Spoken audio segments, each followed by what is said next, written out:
몇십 년 전에 비하면 오늘날의 우리는 경제적으로 여유 있게 산다고 할 수 있을 것입니다. 이를테면 아프리카 사람들의 가난하게 사는 모습에서 60년 전에 가난했던 우리네의 모습을 떠올릴 수가 있을 것입니다.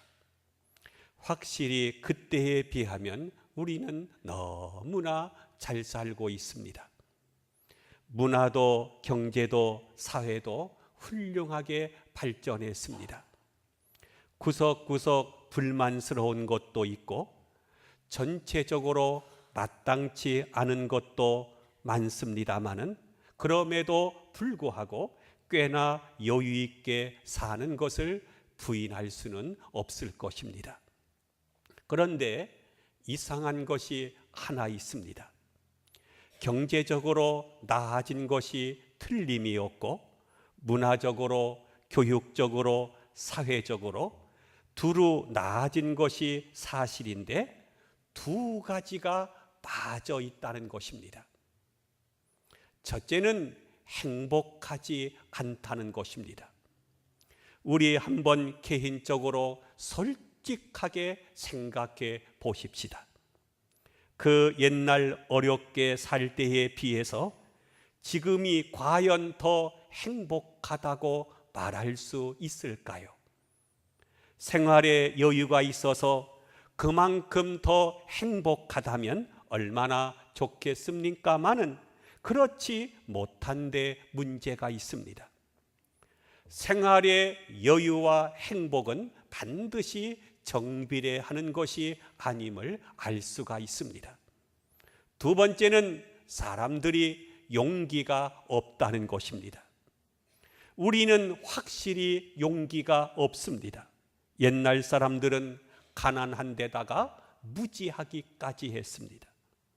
그러나 용기가 있었고 자신감을 가지고 살았습니다. 확신이 있었고 고집이 있었습니다. 그래서 철저하게 외골 인생을 살았습니다. 자기 삶으로 평생을 살았고 심지어는 자식들에게 나처럼 살라, 나를 본받으라 라고 떳떳하게 말할 수 있었습니다. 그런데 요사이는 이처럼 확신 가운데 떳떳하게 자식을 이끌어가는 부모님들이 많지 않습니다. 가능하면 너는 나처럼 살지 말아라 라고밖에 말할 수 없도록 아주 비참해진 것입니다. 사제간에도 그렇습니다.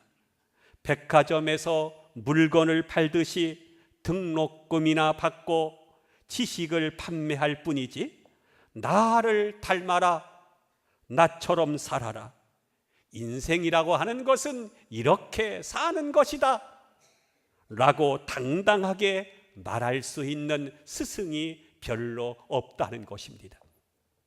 한마디로 너나 나나 할 것 없이 자신이 없습니다.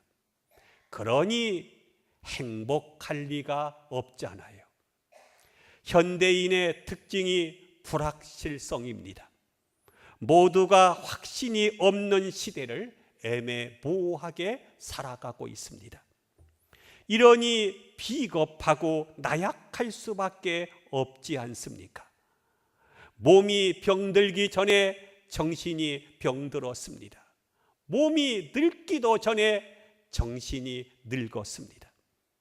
오늘은 종교개혁주일입니다. 1517년 10월 31일 마르틴 루터가 로마 카톨릭의 면죄부를 비판하는 95개의 논제를 제시한 날을 기준으로 해서 종교개혁 500주년을 맞이하는 뜻깊은 주일입니다. 500년 전 종교교육 이 개혁주의자들에게 용기가 있었습니다. 마르틴 루터가 95개 조의 항의문을 내걸고 고독하게 종교개혁의 기치를 들고 나서던 그 용기야말로 위대한 용기로 우러러 보이기까지 합니다. 사실 루터 이전에도 종교개혁에 대한 자신의 이론을 글이나 말로 가르치고 주장한 사람들이 있었습니다. 그러나 그들은 용기가 없었던 것입니다. 입을 뻥끗했다가 누가 반대하거나 정치가가 반박하고 교황이 한마디 나무라면 주춤하고 뒤로 물러섰습니다. 감히 어디라고 라고 대들면 그만 비겁해지고 만 것입니다. 그런데 마르틴 루터만큼은 용기가 있었습니다. 세상에 말 많은 사람들이 참으로 많습니다. 글을 쓰는 사람들도 많습니다. 그런데 말은 잘하고 글은 잘 쓰는데 용기가 없는 것입니다. 실천력이 없습니다. 그리고 비겁합니다. 그래서 그들의 말과 글은 어디까지나 허공을 메아리치는 구두선에서 그치고 있습니다. 루터는 카르크부르크 성에서 성경을 연구하다가 당시의 천주교가 성경에서 벗어난 점이 많다는 것을 알았습니다. 당시 가톨릭은 면죄부를 구입하면 그 공로에 힘입어서 죄가 용서받고 구원을 받는다고 말했습니다. 돈이 있어서 면죄부를 사면 이제 천국 갈 수 있다고 말한 것입니다. 하지만 루터는 그렇지 않다고 단호하게 말했습니다. 그는 하나님의 은혜로 우리가 죄사함 받고 의롭다함을 얻고 구원을 얻는다고 주장했습니다. 그는 천주교가 비성서적인 것을 발견하고 95개의 질문 사항을 비덴베르크 성단벽에 갖다 붙였습니다. 그래서 그가 황제 앞에서 재판을 받게 되었습니다. 95개 조항을 취소할 마음이 없느냐? 그대로 나가다가는 사형을 당할 수밖에 없는데 그래도 마음을 돌릴 생각이 없느냐고 묻자 마르틴 루터는 너무나도 유명한 대답을 하게 되죠. 나의 양심은 하나님의 말씀에 사로잡혀 있습니다.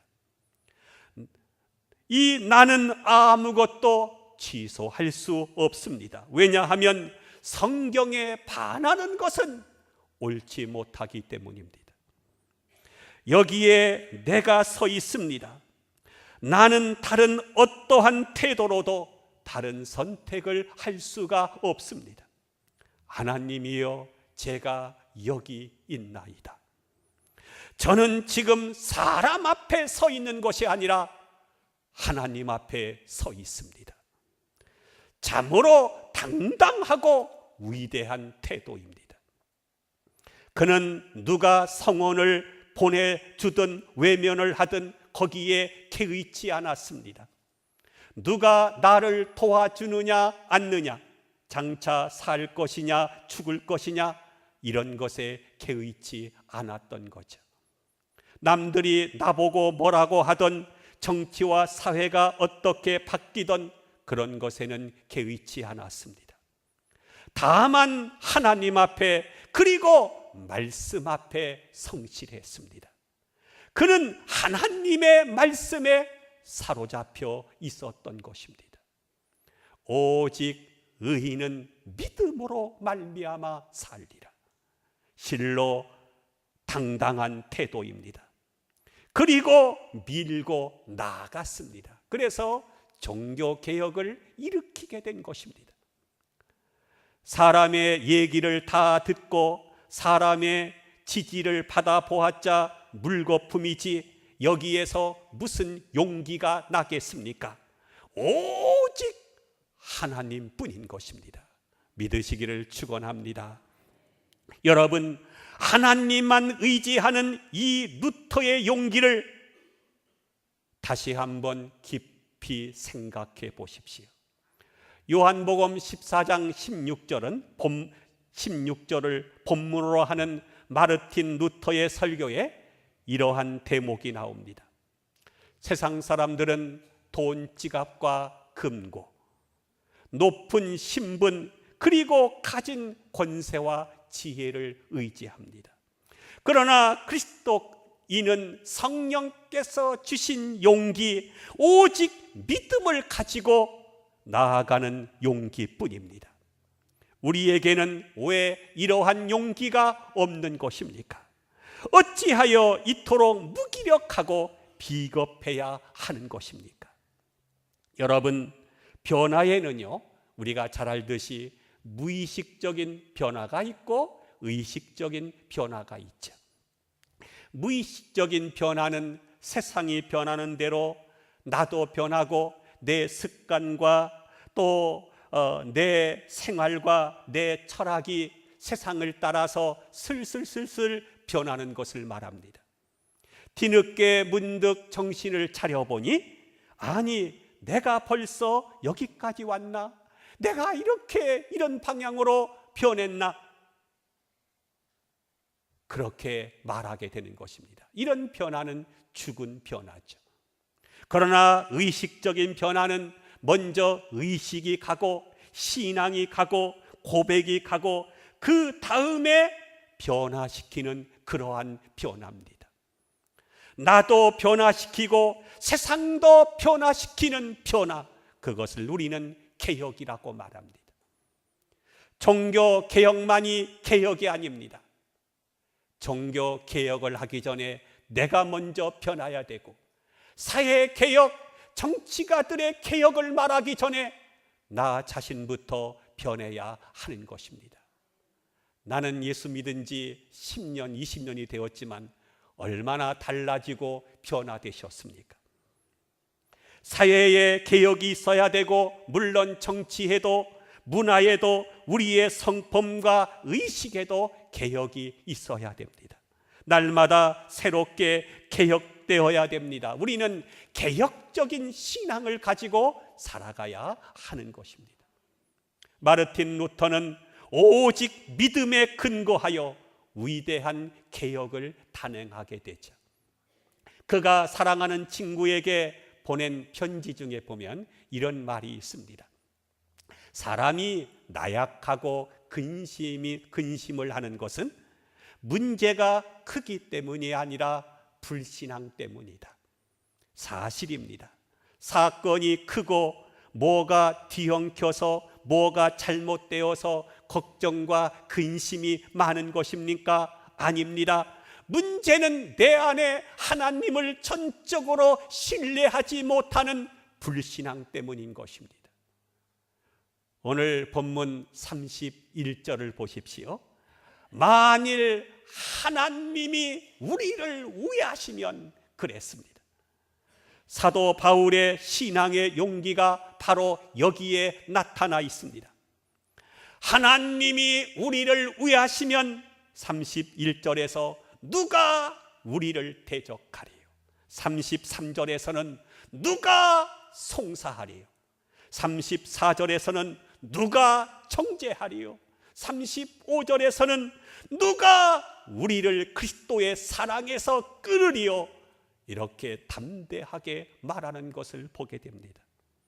하나님만 의지하고 하나님이 내 편 되어 주시는데 누가 우리를 대적하겠습니까? 세상을 의지하고 명예를 의지하고 사람들의 인기와 지지를 의지하고, 그래서 사람들이 환호성을 지르면서 나를 지지해 준들, 그것이 무슨 소용이 있겠습니까? 다 허무할 뿐입니다. 예수님께서요, 예루살렘에 입성하실 때 유다 백성들이 종려나무 가지와 자기들의 겉옷을 벗어서 길가에 깔고 호산나 다윗의 자손이여, 얼마나 함성을 질렀습니까? 그런데 며칠을 가지 못해서 그랬던 사람들이 예수를 십자가에 못 박으라고 외쳤던 것입니다. 함성의 메아리가 채에 가시기 가시기도 전에 딴소리가 울립니다. 허망하기 짝이 없습니다. 오로지 하나님만 의지해야 될 줄로 믿습니다. 이것이 고독하고 외로운 것 같지만 이것이 천하를 얻는 길이요 모든 것을 얻는 길입니다. 온 세상 사람들이 다 나를 밀어주고 성원해 준다고 해도 그것으로 내 마음에 용기가 생기는 것은 아닙니다. 단 한 분 하나님께서 나와 함께 하실 때, 하나님께서 내 편이 되어 나를 도와주실 때만이 비로소 용기의 사람이 될 수가 있는 것입니다. 마르틴 루터에 얽힌 에피소드가 하나 있습니다. 그가 종교개혁이라고 하는 엄청난 일을 하다 보니 반대도 많고 배신하는 사람들도 많았습니다. 그래서 이런저런 걱정이 쌓여만 갑니다. 어느 때는 잠을 이루지 못할 정도로 견디기가 어렵습니다. 그래서 하루는 잠자리에 들 때 하나님께 이런 기도를 합니다. 하나님이여, 이 세상이 저의 것입니까? 아니면 당신의 것입니까? 이 교회가 하나님의 것입니까? 나의 것입니까? 만일 당신의 세상이요 당신의 교회라면 당신이 돌보십시오. 저는 이만 잠을 자겠습니다. 그리고는 하나님 잘 부탁드립니다 라고 했습니다. 위트마저 넘치게 하는 기도입니다. 당신의 것이니 당신이 알아서 하십시오. 전적으로 하나님만 의뢰하고 신뢰하는 태도입니다. 우리가 도대체 무엇을 의지하는 것입니까? 내가 무엇이라고 하나님의 일을 두고 이러쿵 저러쿵 하는 것입니까? 루터는 오직 하나님만 의지했습니다. 요한복음 16장 32절에 보면 예수님이 말씀하십니다. 보라, 너희가 다 각각 제 곳으로 흩어지고 나를 혼자 둘 때가 오나니 벌써 왔도다. 그러나 내가 혼자 있는 것이 아니라 아버지께서 나와 함께 하시느니라. 하나님이 나와 함께 계시는 것으로 충분했습니다. 하나님의 사랑을 확신함으로써 오는 용기였던 것입니다. 여러분, 하나님의 사랑을 어떻게 받을 수 있다고 생각합니까? 내가 선한 일을 하고 내가 의롭게 살고 내가 깨끗하고 진실하게 살아서 그 보상으로 하나님의 사랑을 받을 수 있다고 생각합니까? 이런 생각처럼 잘못된 것은 없습니다. 루터는 그렇지 않았습니다. 오직 십자가 안에 하나님의 사랑이 계시되었다고 믿었습니다. 내가 하는 대로 하나님이 하시고 내가 변하는 대로 하나님께서 변덕을 부리신다면 대체 몇 사람이나 살아남겠습니까? 결혼 주례할 때 가끔 이런 말을 할 때가 있습니다. 사랑받으려고 사랑하지 말고 사랑받은 것만큼 사랑하겠다고 생각하지 말라. 사랑은 그냥 주는 것이다. 조건 없이 무조건 주는 것이 사랑이다 하는 것입니다. 혹 주부 여러분, 남편의 사랑을 의심합니까? 내가 잘하면 남편이 나를 사랑할 것이고 내가 잘못하면 남편이 나를 사랑하지 않을 것이다. 오늘 음식간이 맞으면 나를 사랑하고 간이 맞지 않으면 미워할 것이다. 만약 이런 생각으로 산다고 하면 큰일이죠. 그래가지고 어떻게 부부로서 살겠습니까? 부부는 이래도 사랑할 수 있어야 되고 저래도 사랑할 수 있어야 합니다. 하나님께 대해서도 그렇습니다. 내가 하나님 앞에 특별히 잘하면 하나님이 나를 사랑할 것이고 내가 잘못하면 하나님이 나를 미워하거나 버리실 것이다. 여러분, 부모는 자식이 미우나 고우나 사랑하는 법입니다. 내 자식이기 때문이죠. 탕자가 재산을 가지고 집을 떠났다고 아버지가 탕자를 버렸습니까? 집을 떠나도 여전히 탕자는 내 자식이고, 빈 몸을 가지고 집에 찾아와서도 여전히 그 자식은 내 자식인 것입니다. 사도 바울은 말합니다. 내가 하나님과 원수 되었을 때, 내가 하나님을 모를 때, 내가 하나님을 떠나 있을 때에도 하나님은 나를 잊지 않았고 여전히 나를 사랑하신다. 그러므로 오늘 또 하나님은 나를 사랑하신다.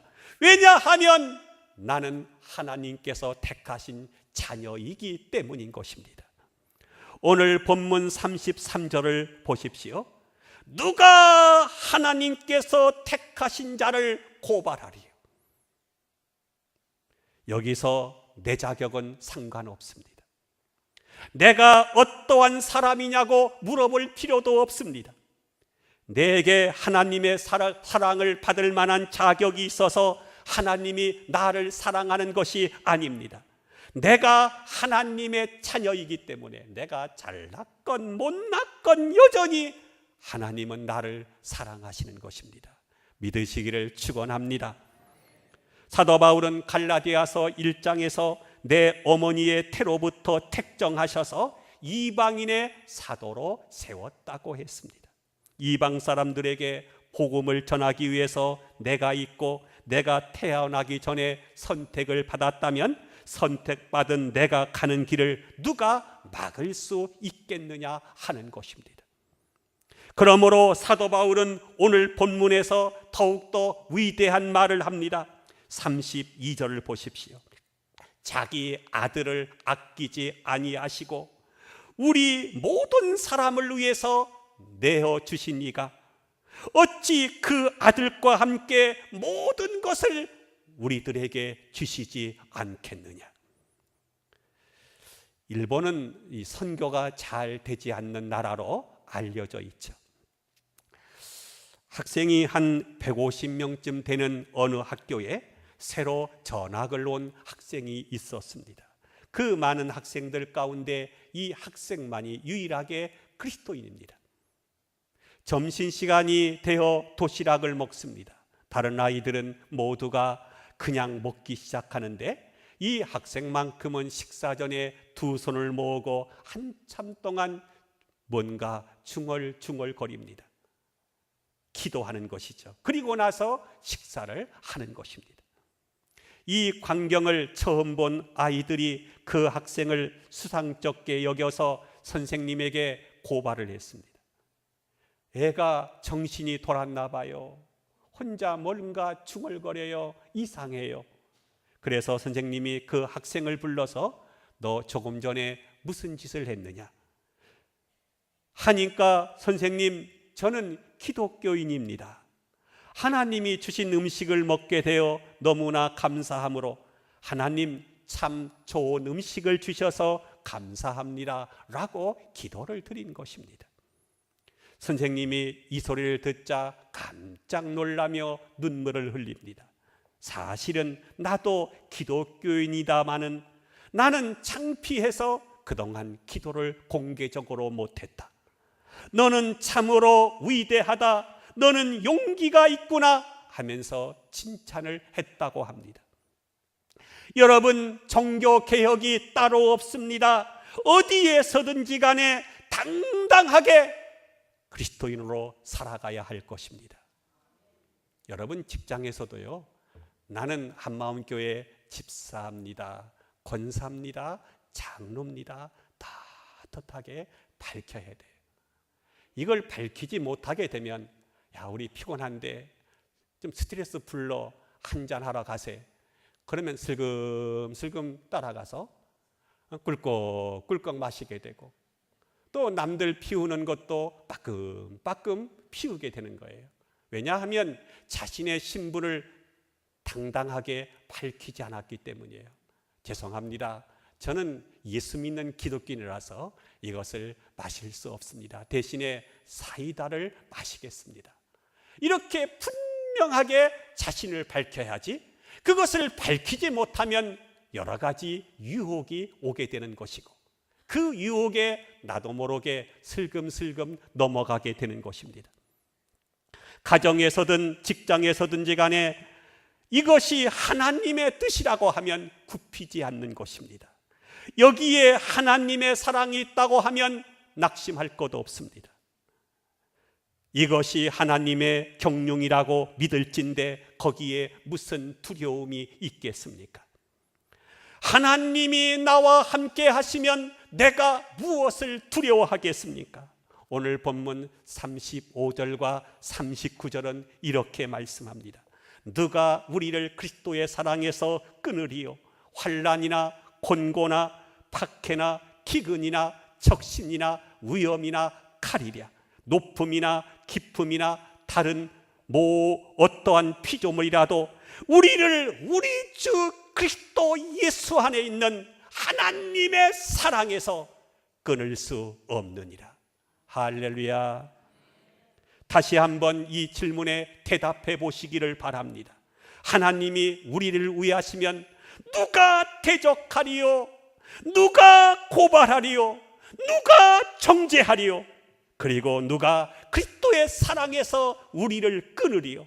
아무도 끊을 수가 없다는 것입니다. 우리는 마땅히 이러한 용기로 살아야 할 것입니다. 이 순교자의 용기, 개혁자의 용기로 살아가야 합니다. 그런데 오늘 성경 37절에 보면 이렇게 말씀하죠. 그럴 때 우리를 사랑하시는 이로 말미암아 우리가 넉넉히 이기느니라 했습니다. 하나님의 승리와 영광의 축복이 이러한 담대한 신앙으로 승리하며 살아갈 수 있기를 주님의 이름으로 축복하며 축원함을 드립니다. 기도합니다.